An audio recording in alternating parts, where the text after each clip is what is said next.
ओम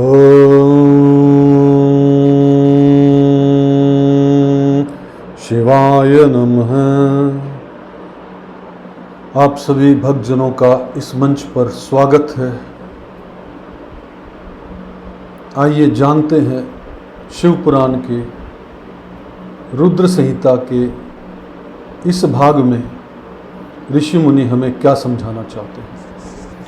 ब्रह्मा जी की आज्ञा से दक्ष द्वारा मैथुनी सृष्टि का आरंभ अपने पुत्र हर्यश्वरों और शवलाखों को निवृत्ति मार्ग में भेजने के कारण दक्ष का नारद को शाप देना। ब्रह्मा जी कहते हैं, नारद, प्रजापति दक्ष अपने आश्रम पर जाकर मेरी आज्ञा पा हर्ष भर से नाना प्रकार की मानसिक सृष्टि करने लगे। उस प्रजा सृष्टि को बढ़ती हुई न देख प्रजापति दक्ष ने अपने पिता मुझ ब्रह्मा से कहा। दक्ष बोले, ब्रह्मान तात प्रजानाथ, प्रजा बढ़ नहीं रही है। प्रभो, मैंने जितने जीवों की सृष्टि की थी वे सब उतने ही रह गए हैं। प्रजानाथ, मैं क्या करूं? जिस उपाय से ये जीव अपने आप बढ़ने लगे वह मुझे बताइए, तदनुसार मैं प्रजा की सृष्टि करूंगा, इसमें संशय नहीं है। ब्रह्मा जी ने मैंने कहा, तात प्रजापति दक्ष, मेरी उत्तम बात सुनो और उसके अनुसार कार्य करो। सुरश्रेष्ठ भगवान शिव तुम्हारा कल्याण करेंगे। प्रजेश प्रजापति वीरण की जो परम सुंदरी पुत्री आश्क्री है उसे तुम पत्नी रूप में ग्रहण करो। स्त्री के साथ मैथुन धर्म का आश्रय ले तुम पुनः इस प्रजा सर्ग को बढ़ाओ। असिक्री जैसी कामनी के गर्भ से तुम बहुत सी संतानें उत्पन्न कर सकोगे। तदंतर मैथुन धर्म से प्रजा की उत्पत्ति करने के उद्देश्य से प्रजापति दक्ष ने मेरी आज्ञा के अनुसार वीरण प्रजापति की पुत्री के साथ विवाह किया। अपनी पत्नी वीरणी के गर्भ से प्रजापति दक्ष ने 10,000 पुत्र उत्पन्न किए जो हर्यश्व कहलाए। मुने वे सब के सब पुत्र समान धर्म का उच्चारण करने वाले हुए। पिता की भक्ति में तत्पर रहकर वे सदैव वैदिक मार्ग पर ही चलते थे। एक समय पिता ने उन्हें प्रजा की सृष्टि करने का आदेश दिया। तात तब वे सभी दाक्षायण नामधारी पुत्र सृष्टि के उद्देश्य से तपस्या करने के लिए पश्चिम दिशा की ओर गए। वहाँ नारायण सर नामक परम पावन तीर्थ है, जहाँ दिव्य सिंधु नदी और समुद्र का संगम हुआ। उस तीर्थ जल का ही निकट से स्पर्श करते उनका अंतकरण शुद्ध एवं ज्ञान से संपन्न हो गया। उनकी आंतरिक मल राशि धुल गई और वे परमहंस धर्म में स्थित हो गए। दक्ष के वे सभी पुत्र पिता के आदेश में बंधे हुए थे, अतः मन को सुस्थिर करके प्रजा की वृद्धि के लिए वहाँ तप करने लगे। वे सभी सत्पुरुषों में श्रेष्ठ थे। नारद, जब तुम्हें पता लगा कि हर्यश्वगण सृष्टि के लिए तपस्या कर रहे हैं, तब भगवान लक्ष्मीपति के हार्दिक अभिप्राय को जानकर तुम स्वयं उनके पास गए और आनंद पूर्वक यूँ बोले, दक्ष पुत्र हर्यश्वगण, तुम लोग पृथ्वी का अंत देखे बिना सृष्टि रचना करने के लिए कैसे उद्धत हो गए हो। ब्रह्मा जी कहते हैं, नारद हर्ष आलस्य से दूर रहने वाले थे और जन्म काल से ही बड़े बुद्धिमान थे। वे सब के सब तुम्हारा उपयुक्त कथन सुनकर स्वयं उस पर विचार करने लगे। उन्होंने यह विचार किया कि जो उत्तम शास्त्र रूपों में पिता के निवृत्तिपरक आदेशों को नहीं समझता, वह केवल रज आदि गुणों पर विश्वास करने वाला पुरुष सृष्टि निर्माण का कार्य कैसे आरंभ कर सकता है। ऐसा निश्चय करके वे उत्तम बुद्धि और एक चित्त वाले दक्ष कुमार नारद को प्रणाम और उनकी परिक्रमा करके ऐसे पथ पर चले गए जहां जाकर कोई वापस नहीं लौटता। नारद, तुम भगवान शंकर के मन हो और मुने तुम समस्त लोकों में अकेले विचरा करते हो। तुम्हारे मन में कोई विकार नहीं है, क्योंकि तुम सदा महेश्वर की मनोवृत्ति के अनुसार ही कार्य करते हो। जब बहुत समय बीत गया तब मेरे पुत्र प्रजापति दक्ष को यह पता लगा कि मेरे सभी पुत्र नारद से शिक्षा पाकर नष्ट हो गए, मेरे हाथ से निकल गए। इससे उन्हें बहुत दुख हुआ। वे बार बार कहने लगे, उत्तम संतानों का पिता होना शोक का ही स्थान है, क्योंकि श्रेष्ठ पुत्रों के बिछुड़ जाने से पिता को बड़ा कष्ट होता है। शिव की माया से मोहित होने से दक्ष को पुत्र वियोग के कारण बहुत शोक होने लगा। तब मैंने आकर अपने बेटे दक्ष को बड़े प्रेम से समझाया और सांत्वना दी। दैव का विधान प्रबल होता है इत्यादि बातें बताकर उनके मन को शांत किया। मेरे सांत्वना देने पर दक्ष पुनः पक्ष जनकन्या असिक्री के गर्भ से शवलाभ नाम के एक सहस्त्र पुत्र उत्पन्न किए। पिता का आदेश पाकर वे पुत्र की प्रजा सृष्टि के लिए दृढ़ता पूर्वक प्रतिज्ञा पालन का नियम ले उसी स्थान पर गए जहां उन्होंने सिद्धि को प्राप्त हुए बड़े भाई गए थे। नारायण सरोवर के जल का स्पर्श होने मात्र से उनके सारे पाप नष्ट हो गए। अतः अंतकरण में शुद्धता आ गई और वे उत्तम व्रत के पालक शवलाभ ब्रह्म प्रणव का जप करते हुए वहां बड़ी भारी तपस्या करने लगे। उन्हें प्रज्ञा सृष्टि के लिए उदित जान तुम पुनः पहले की भांति ही ईश्वरीय गति का स्मरण करते हुए उनके पास गए और वही बात कहने लगे जो उनके भाइयों से पहले कह चुके थे। मुने, तुम्हारा दर्शन अमोघ है, इसलिए तुमने उनको भी भाइयों का ही मार्ग दिखाया। अतः वे भाइयों के ही पथ पर उधर्व गति को प्राप्त हुए और उसी समय प्रजापति दक्ष को बहुत से उत्पात दिखाई दिए। इससे मेरे पुत्र दक्ष को बड़ा विस्मय हुआ और वे मन ही मन दुखी हुए। फिर उन्होंने पूर्ववत तुम्हारी ही करतूत से अपने पुत्रों का नाश किया। इससे उन्हें बड़ा आश्चर्य हुआ। वे पुत्रों शोक से मूर्छित हो अत्यंत कष्ट का अनुभव करने लगे। फिर दक्ष ने तुम पर बड़ा क्रोध किया और कहा, यह नारद बड़ा दुष्ट है। दैववश उसी समय तुम दक्ष पर अनुग्रह करने के लिए वहां आ पहुंचे। तुम्हें देखते ही शोक वेश से मुक्त हुए दक्ष के होंठ रोष में फड़फड़ने लगे। तुम्हें सामने पाकर वे धिक्कारने और निंदा करने लगे। दक्ष ने कहा, ओ नीच, तुमने यह क्या किया? तुमने झूठ मूठ साधुओं का खाका पहन रखा है, बाणा पहन रखा है।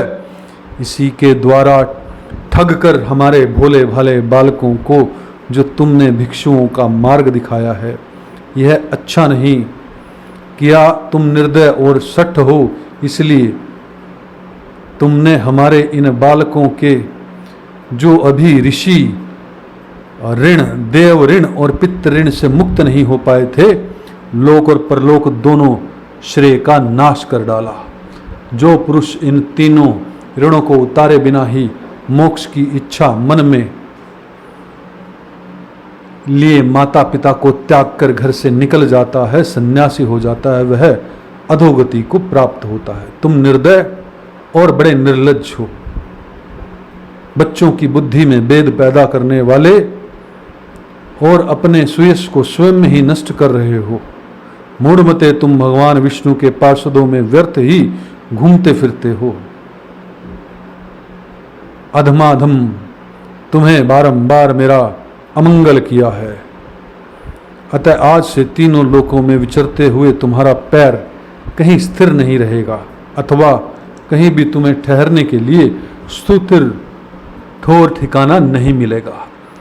नारद, यद्यपि तुम साधु पुरुषों द्वारा सम्मानित हो, तथापि उस समय दक्ष ने शोकावश तुम्हें वैसा शाप दे दिया। वे ईश्वर की इच्छा को नहीं समझ सके और शिव की माया ने उन्हें अत्यंत मोहित कर दिया था। मुने, तुमने उस शाप को चुपचाप ग्रहण कर लिया और अपने चित्त में विकार नहीं आने दिया। यही ब्रह्मा भाव है। ईश्वर कोटि के महात्मा पुरुष स्वयं शाप को मिटा देने में समर्थ होने पर भी उसे सह लेते हैं। मित्रजनों, एक और कथा सुनते हैं। दक्ष की 60 कन्याओं का विवाह। दक्ष और वीरणी के यहाँ देवी शिवा का अवतार। दक्ष द्वारा उनकी स्तुति तथा सती के सद्गुणों एवं चेष्टाओं से माता पिता की प्रसन्नता। ब्रह्मा जी कहते हैं, देवऋषि, इसी समय दक्ष के इस बर्ताव को जानकर मैं भी वहाँ आ पहुँचा और पूर्ववत उन्हें शांत करने के लिए सांत्वना देने लगा। तुम्हारी प्रसन्नता को बढ़ाते हुए मैंने दक्ष के साथ तुम्हारा सुंदर स्नेहपूर्ण संबंध स्थापित कराया। तुम मेरे पुत्र हो, मुनियों में श्रेष्ठ हो और संपूर्ण देवताओं के प्रिय हो। अतः बड़े प्रेम से तुम्हें आश्वासन देकर मैं फिर अपने स्थान पर आ गया। तदंतर प्रजापति दक्ष ने मेरी अनुनय के अनुसार अपनी पत्नी के गर्भ से 60 सुंदरी कन्याओं को जन्म दिया और आलस्य रहित हो धर्म आदि के साथ उन सब का विवाह कर दिया। मुनीश्वर, मैं उसी प्रसंग को बड़े प्रेम से कह रहा हूँ, तुम सुनो। मुने, दक्ष ने अपनी 10 कन्याएं विधि पूर्वक धर्म को ब्याह दी।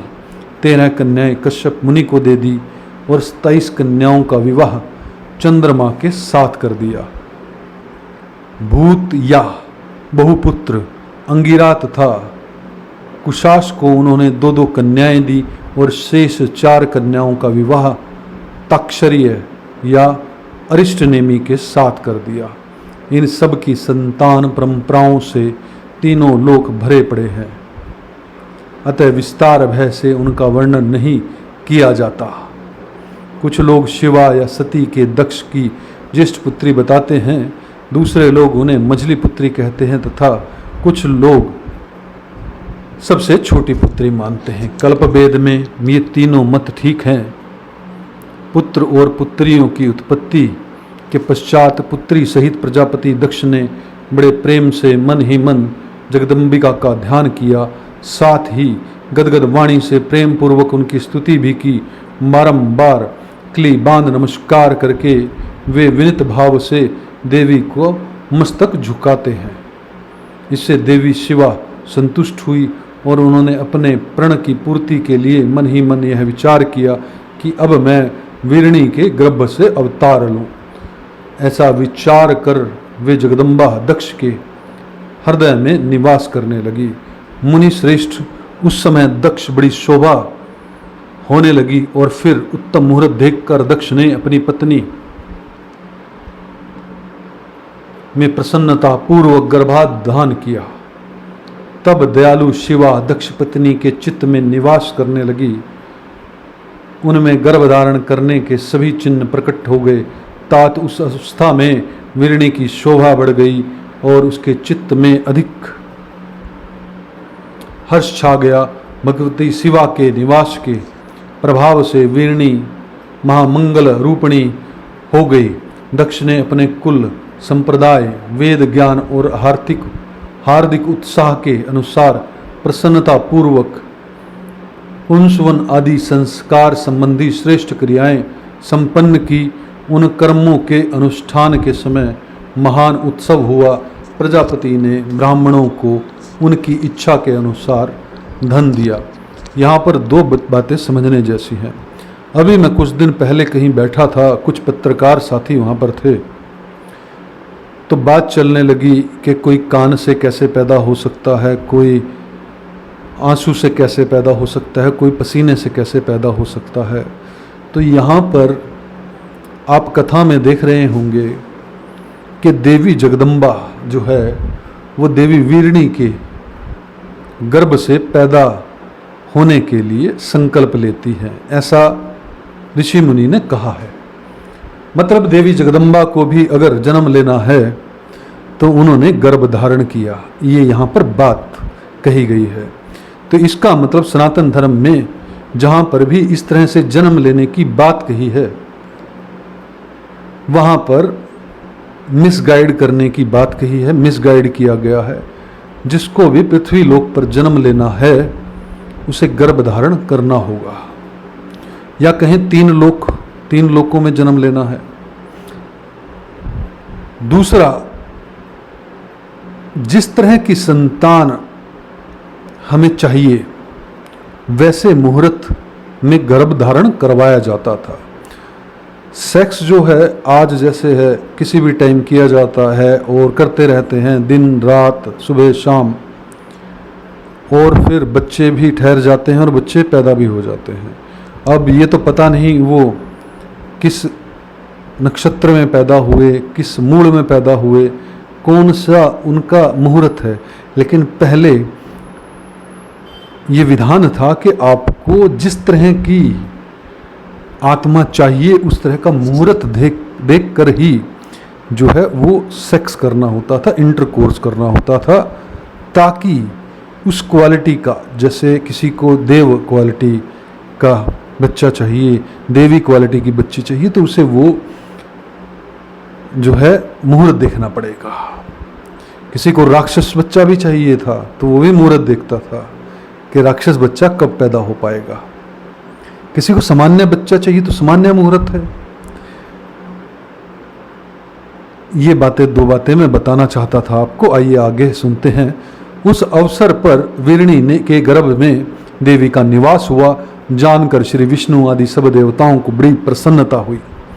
उन सब ने वहां आकर जगदम्बा का सत्वन किया और समस्त लोगों का उपकार करने वाली देवी शिवा को बारंबार प्रणाम किया।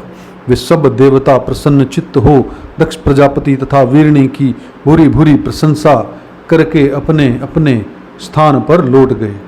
नारद जब 9 महीने बीत गए तब लौकिक गति का निर्वाह कराकर 10वें महीने के पूर्ण होने पर चंद्रमा आदि ग्रहों अथवा ताराओं की अनुकूलता से युक्त सुखद मुहूर्त में देवी शिवा शीघ्र ही अपनी माता के सामने प्रकट हुई। अब आप यहाँ पर यह भी देखिए कि पैदा करने के लिए भी अनुकूलता देखी गई, और ऐसी जड़ी बूटियाँ जो हैं आज भी मौजूद हैं हमारे समाज में, कंजर्वेटिव हैं वो, कि अगर वो दे दी जाए तो तुरंत बच्चा पैदा हो जाए। मतलब बच्चा पैदा करने की भी नॉर्मल डिलीवरी से टेक्निक हमारे पास थी, जड़ी बूटियाँ थी, तो हम मुहूर्त देखकर बच्चा पैदा भी करवा सकते थे। आजकल तो सिजेरियन होता है, इसीलिए मूढ़ बुद्धि वाली बातें आज लोग करते हैं, लेकिन पहले जो है उसी तरह से बच्चा उत्पन्न करवाया जा सकता था। आगे सुनते हैं। उनके अवतार लेते ही प्रजापति दक्ष बड़े प्रसन्न हुए और उन्हें महान तेज से दिदीप्तयान देख उनके मन में यह विश्वास हो गया कि साक्षात वे शिवा देवी ही मेरी पुत्री के रूप में प्रकट हुई हैं। उस समय आकाश से फूलों की वर्षा होने लगी और मेघ जल बरसने लगा। मुनीश्वर सती के जन्म लेते ही संपूर्ण दिशाओं में तत्काल शांति छा गई। देवता आकाश में खड़े हो मांगलिक बाजे बजाने लगे। अग्निशालाओं की बुझी हुई अग्नियां सहसा प्रज्वलित हो उठी और सब कुछ परम मंगलमय हो गया। वीरणी के गर्भ से साक्षात जगदम्बा को प्रकट हुई देख दक्ष ने दोनों हाथ जोड़कर नमस्कार किया और बड़े भक्ति भाव से उनकी बड़ी स्तुति की। बुद्धिमान दक्ष के स्तुति करने पर जगन माता शिवा उस समय दक्ष से इस प्रकार बोली, जिससे माता वीरणी न सुन सके। देवी बोली, प्रजापते, तुमने पहले पुत्री रूप में मुझे प्राप्त करने के लिए मेरी आराधना की है। तुम्हारा वह मनोरथ आज सिद्ध हो गया। अब तुम उस तपस्या के फल को ग्रहण करो। उस समय दक्ष से यह सुनकर देवी ने अपनी माया से शिशु रूप धारण कर लिया और शैशव भाव प्रकट करती हुई वे वहां रोने लगी। वह बालिका का रोदन सुनकर सभी स्त्रियां और दासी बड़े वेग से प्रसन्नता पूर्वक वहां आ पहुंची। असिक्री की पुत्री का अलौकिक रूप देखकर उन सभी स्त्रियों को बड़ा हर्ष हुआ। नगर के सब लोग उस समय जय जयकार करने लगे। गीत और वाद्यों के साथ बड़ी भारी उत्सव होने लगा। पुत्री का मनोहर मुख देखकर सबको बड़ी ही प्रसन्नता हुई। दक्ष ने वैदिक और कुलोचित आचार का विधि पूर्वक अनुष्ठान किया, ब्राह्मणों को दान किया, दूसरों को भी धन बांटा और सबको यथोचित गान और नृत्य होने लगे। भांति भांति के मंगल कृत्यों के साथ बहुत से बाजे बजने लगे। उस समय दक्ष ने समस्त सद्गुणों की सत्ता से प्रशंसित होने वाली अपनी उस पुत्री का नाम प्रसन्नता पूर्वक उमा रखा। तदंतर संसार में लोगों की ओर से उसके और भी नाम प्रचलित किए गए, जो सब के सब महान मंगलदायक तथा विशेषत समस्त दुखों का नाश करने वाले हैं। वीरणी और महात्मा दक्ष अपनी पुत्री का पालन करने लगे और वह शुक्ल पक्ष की चंद्रकाल के समान दिनों दिन बढ़ने लगी। द्विज श्रेष्ठ बाल्यावस्था में भी समस्त उत्तम गुण उसमें उसी तरह प्रवेश करने लगे जैसे शुक्ल पक्ष के बाल चंद्रमा में भी समस्त मनोहरिणी कलाएं प्रविष्ट हो जाती हैं। दक्ष कन्या सती सखियों के बीच बैठी बैठी जब अपने भाव में निमग्न होती थी तब बारंबार भगवान शिव की मूर्ति को चित्रित करने लगती। मंगलमयी सती जब बाल्योचित सुंदर गीत गाई तब स्थाणु हर एवं रुद्र नाम लेकर समर शत्रु शिव का स्मरण किया करती थी। भक्तजनों, यहाँ पर आपने देखा कि जब पुत्री का भी जन्म होता है तो किस तरह से दक्ष जो हैं वो धन बांटते हैं, खुशियां मनाते हैं। और आज या कुछ साल पहले पुत्री का जन्म होते ही उसका गला घोंटकर मार दिया जाता था। पुत्र सबको चाहिए था, पुत्री किसी को नहीं। लेकिन समय बदला और आज पुत्र नाम को मिटा रहे हैं और पुत्रियां बेटियां नाम को बढ़ा रही हैं। इस वीडियो में इतना ही। भगवान शिव की कृपा आप पर सदैव बनी रहे। ओम तत्सत, ओम तत्सत, ओम तत्सत।